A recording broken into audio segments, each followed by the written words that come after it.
persediaan awal. Apa sebenarnya untuk kita berhadapan dengan penyakit itu.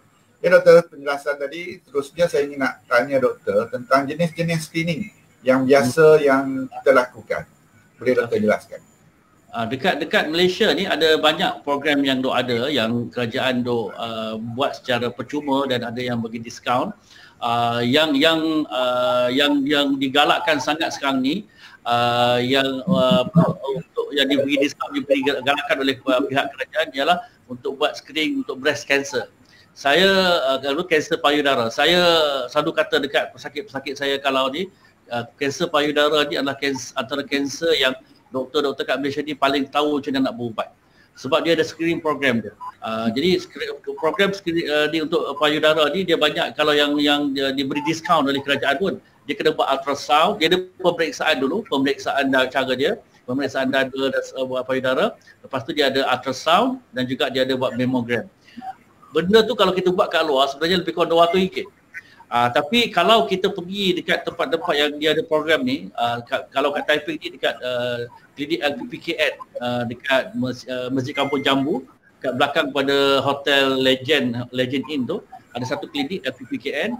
Yang kat sana kalau kita pergi, kita akan berjumpa dengan doktor pakar sakit puan wanita, sama ada dia ambil daripada kerajaan ataupun private, tak kisahlah, dia itu KKM yang uruskan, dan diperiksa oleh doktor pakar yang bagus. Dan lepas tu dia akan bagi satu surat untuk kita buat program ni dengan bayaran hanya RM50 sahaja, berbanding dengan harga sebenarnya lebih kurang RM200. Dia akan biasanya, sepaham saya, kalau dia akan hantar ke beberapa tempat, yang paling banyak dia hantar mungkin kat Colombia, Asia, semua dia buat tu kita hanya perlu RM50 untuk pastikan kita punya tak ada masalah kanser payudara. Ada screening lain yang selalu giat dijalankan kat Malaysia ni juga ialah yang jarang dibuat oleh orang-orang kita ni ialah untuk kanser pangkal rahim.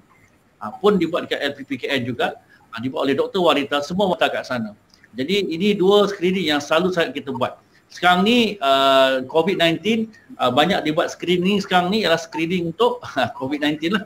Banyak, kalau tengok dalam banyak-banyak laporan mana pun, kluster mana pun, dia buat banyak saringan untuk untuk pastikan yang ramai tak dapat. Tujuan screening nak tengok yang kita tak, ialah ramai tak dapat, ramai negatif. Itu screening yang biasa kita buat lah. Tapi screening yang pada saya yang semua yang patut umur 40 tahun dan ke atas, muda pun tak apa buat, tapi yang pada kurangnya umur 40 tahun ke atas, yang seelok-eloknya dia orang kena buat ialah screening darah, ambil darah. Sebab dalam darah, kita ambil darah ni dia simple je prosedur dia. Dia ambil darah, tapi eloknya kita kena puasa daripada selama lebih kurang 8 jam. Ambil screening darah untuk pastikan penyakit-penyakit yang biasa kita ada. Kolesterol, kencing manis, kita punya masalah hati, masalah jantung, masalah darah semua. Ini screening darah yang banyak ada, senang dibuat. Senang dibuat, merata-rata tempat tu ada. Jadi ini satu lagi screening yang biasa orang buat dan yang patut ramai buat. Di mana-mana klinik pun, secara kerajaan ataupun swasta memang ada buat benda ni. Cuma kita kena pergi serahkan diri kita, bincangkan dengan doktor yang ada kat sana. Doktor, saya nak buat screening untuk darah saya sebab saya dah berumur 40 tahun ke atas. Kalaulah kita ada family history, maksudnya mak ayah kita, saudara mara kita ada sakit-sakit, darah tinggi, kencing manis dan sebagainya, lagi kita patut serah diri, kata saudara saya, mak saya, ayah saya ada masalah kolesterol ke apa. Jadi kita nak tahu, pastikan yang kita ni ada masalah ke tak ada masalah.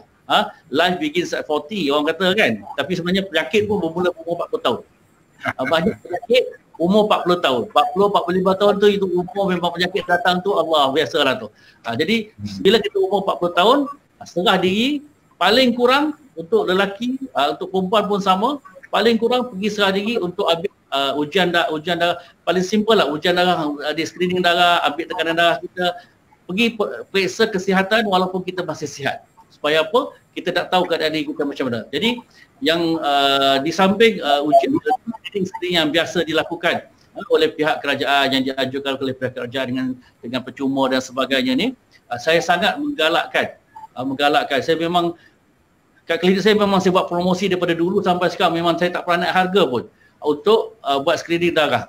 Memang saya galakkan pihak yang makmal yang letakkan harga, dia dia suruh saya letak harga tinggi tapi saya tak pernah naikkan harga sebab pada buat saya apa? Sangat penting kita pergi cek darah kita.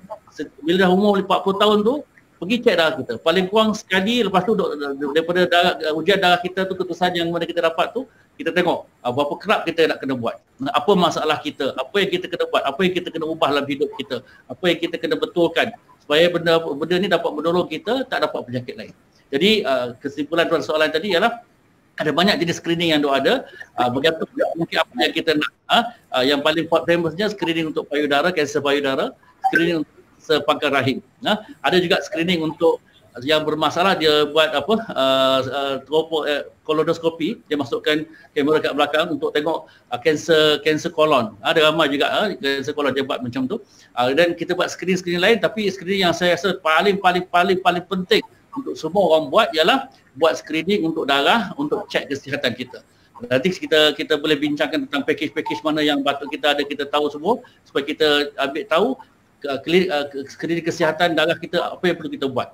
Apa makna apa yang jenis ujian macam mana yang kita perlu buat. InsyaAllah kita boleh bincang.